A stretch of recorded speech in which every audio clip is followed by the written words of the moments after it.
गीता इन 18 बातों को अपनाने वाला सभी दुखों और वासनाओं से हो जाता है दूर।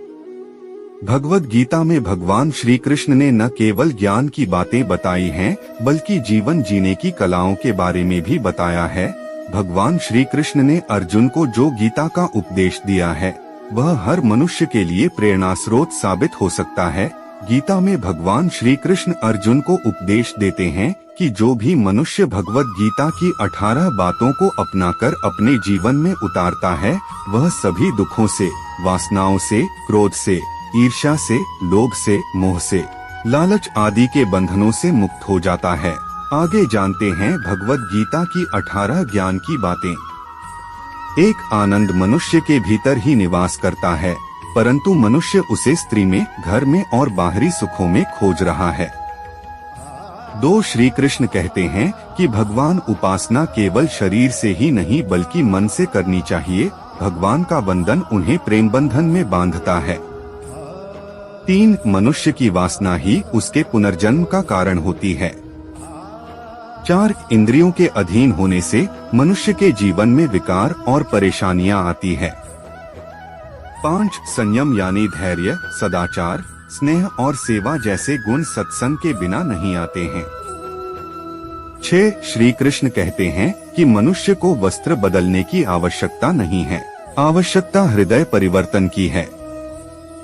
7 जवानी में जिसने ज्यादा पाप किए हैं, उसे बुढ़ापे में नींद नहीं आती। 8 भगवान ने जिसे संपत्ति दी है, उसे गाय अवश्य रखनी चाहिए।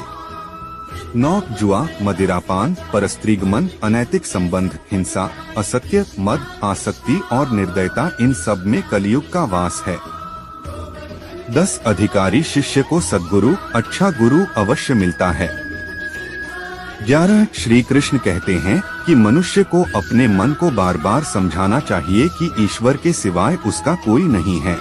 साथ ही यह विचार करना चाहिए कि उसका कोई नहीं है, साथ ही वह किसी का नहीं है। 12 भोग में क्षणिक, क्षण भर के लिए सुख है, साथ ही त्याग में स्थायी आनंद है। 13 श्री कृष्ण कहते हैं कि सत्संग ईश्वर की कृपा से मिलता है, परंतु कुसंगति में पड़ना मनुष्य के अपने ही हाथों में है। 14 लोभ और ममता, किसी से अधिक लगाव पाप के माता पिता हैं, साथ ही लोभ पाप का बाप है।